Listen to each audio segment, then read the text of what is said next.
नमस्कार। जैसा कि आपको पता है, जन सुराज अभियान के तहत पिछले वर्ष 2 अक्टूबर गांधी भितिहरवा आश्रम से पश्चिम चंपारण से हम लोगों ने बिहार में एक पदयात्रा शुरू की है। पिछले 2 अक्टूबर से करीब आज 11 महीने हो गए। 11 महीनों में हम लोग पश्चिम चंपारण से चल के पूर्वी चंपारण, शिवहर, गोपालगंज, सिवान, छपरा, वैशाली, समस्तीपुर होते हुए अब मुजफ्फरपुर में पिछले 4-5 दिनों से आए हुए हैं। अभी मुजफ्फरपुर में मैं करीब 1 महीने और रहूँगा। यहाँ के सारे पंचायतों, प्रखंडों में जाने का प्रयास करेंगे। पिछले 11 महीनों में करीब 3500 से ज़्यादा गाँव में हम लोग पैदल चल के गए। जो वहाँ हम लोगों ने देखा, जो लोगों ने बताया, जो हम लोग समझ पाए, वो अपना अनुभव आपसे साझा करेंगे। उसके बाद आपके जो सवाल जवाब हैं वो आप कर सकते हैं। 11 महीने पैदल चलने के बाद मेरी अपनी समझ ये है कि बिहार में बेरोजगारी और पलायन ये यहाँ के लोगों के नज़रिए से सबसे बड़ी समस्या है।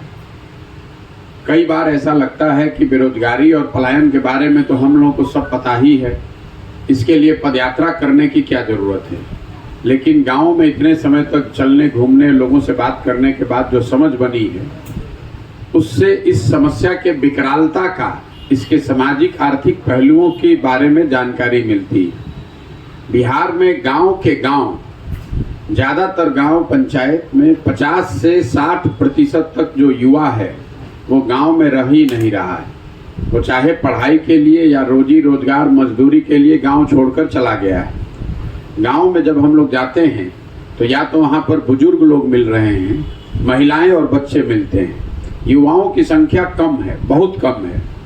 जिन पंचायतों, प्रखंडों में बाढ़ का प्रकोप है, वहाँ पर पलायन का आलम है 60-70% से भी ज़्यादा। जहाँ पर बाढ़ नहीं है वहाँ पर भी 40%, 50% युवा जो है वो बाहर ही रह रहा है। दूसरी बात जो हम लोग को समझ में आती है कि बेरोजगारी और पलायन सिर्फ गरीबों की समस्या है, तो मैं आपको ये बता सकता हूँ कि नहीं, समाज का कोई ऐसा वर्ग नहीं है जो गरीबी और बेरोजगारी और पलायन से जूझ नहीं रहा है।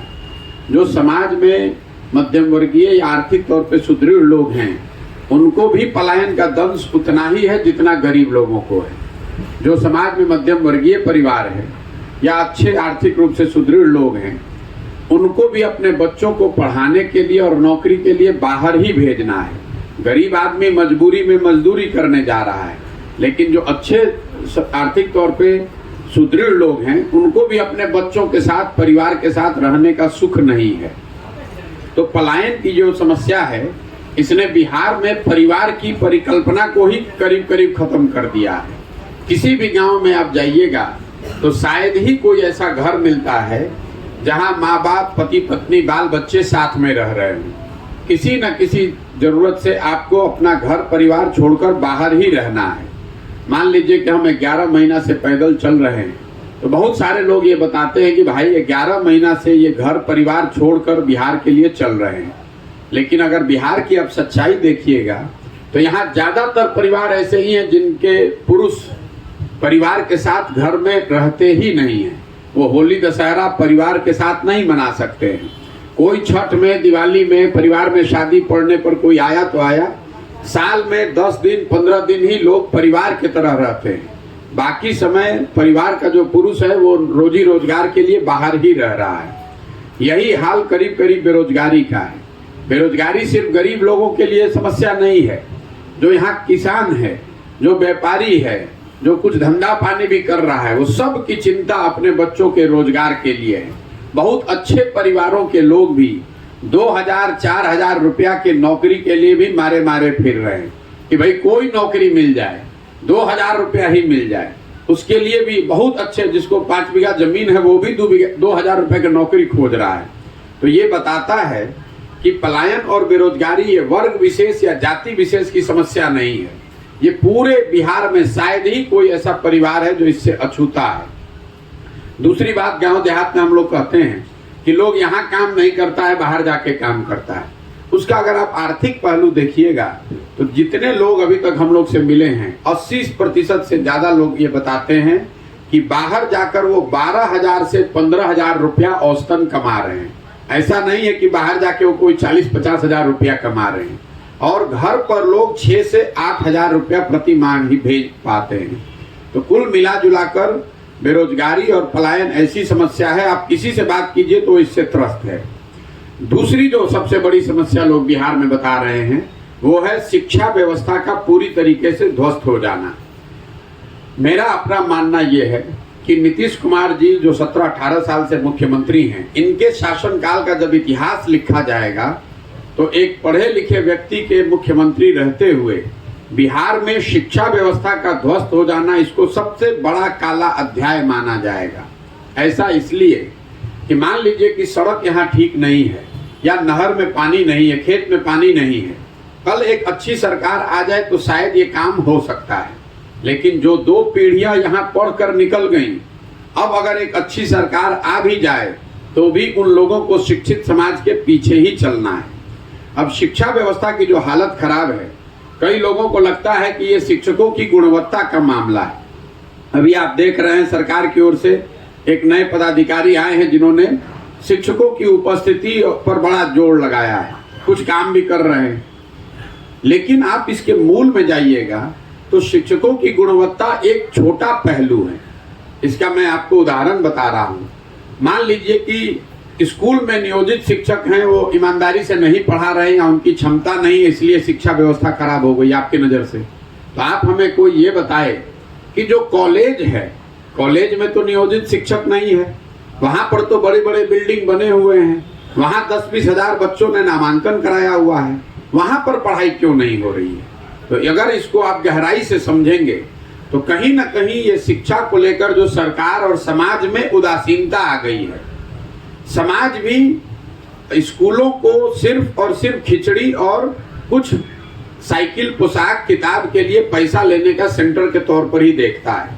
लोग अपने बच्चों का नामांकन सरकारी विद्यालय में कराए हैं और पढ़ा रहे हैं कोचिंग में या प्राइवेट स्कूल में। लोगों के भी दिमाग में बन गया है भैया सरकारी स्कूल में तो पढ़ाई होगा नहीं। यही हाल कॉलेज का है। जो बच्चे कॉलेज में नामांकन करा रहे हैं वो पढ़ने के लिए नहीं जा रहे हैं, वो सिर्फ वहां से डिग्री लेने के लिए आ रहे हैं।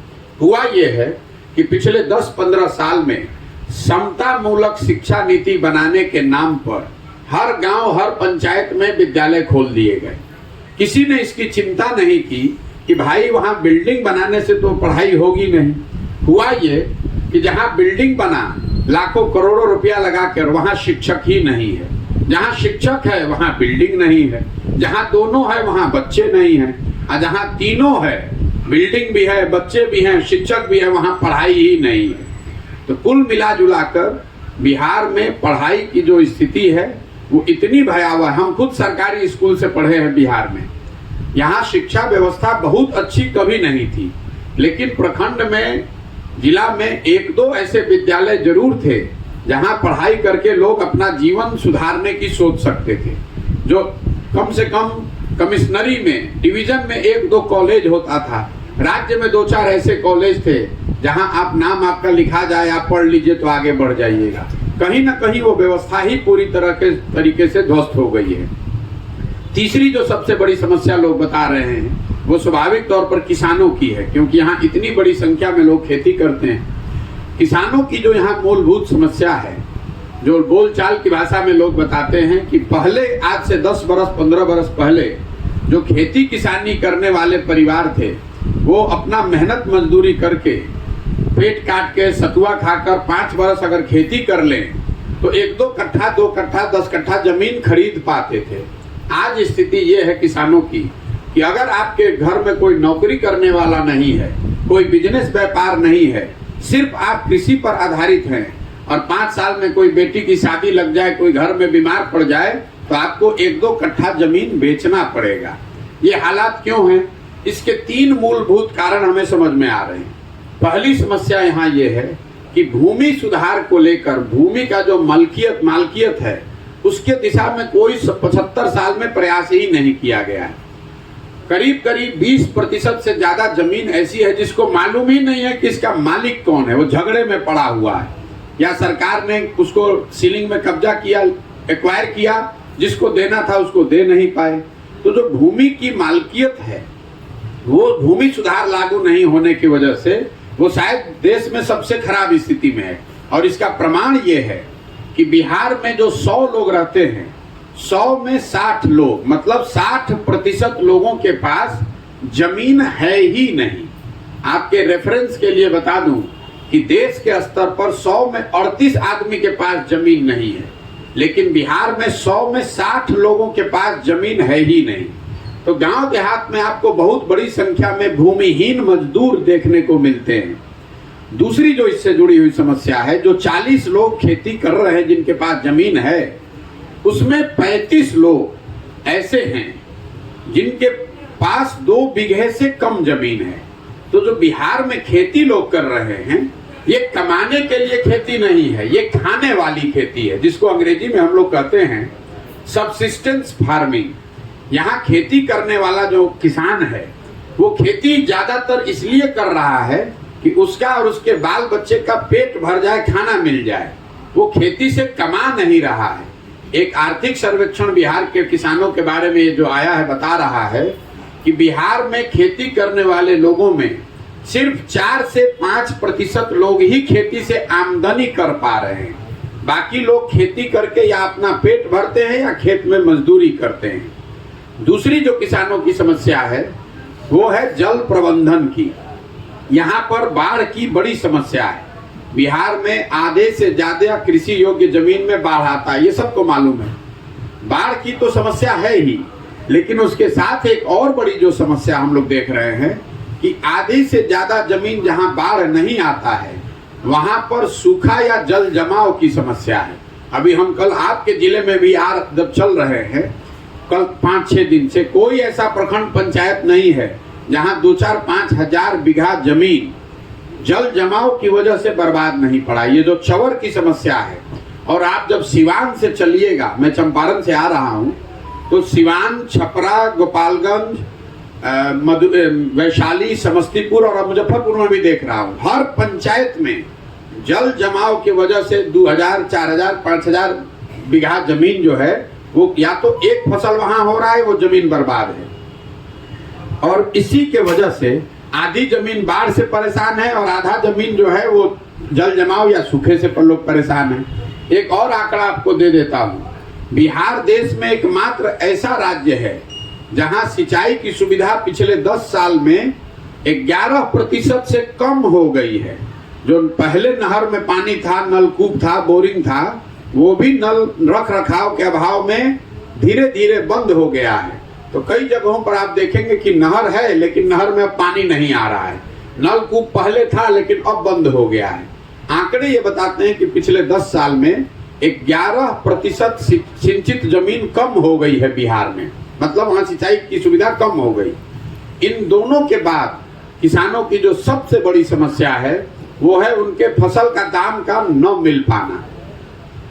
बिहार में एक सर्वेक्षण बताता है कि जो किसान सारी मुसीबतों के बाद जो फसल उगाता है उसको उसके उचित दाम नहीं मिलने की वजह से हर साल करीब 20,000 करोड़ रुपए का नुकसान उठाना पड़ रहा है।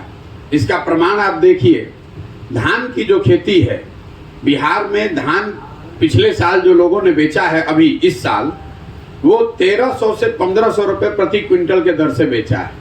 धान का मूल्य है 2030 रुपया, लोगों ने बेचा 1300 से 1500 में।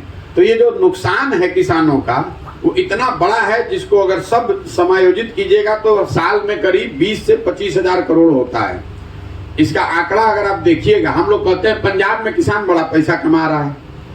पिछले 10 साल में पंजाब में किसानों ने 70% धान आधिकारिक मूल्य पर और 75% से ज्यादा गेहूं आधिकारिक मूल्य पर बेचा है।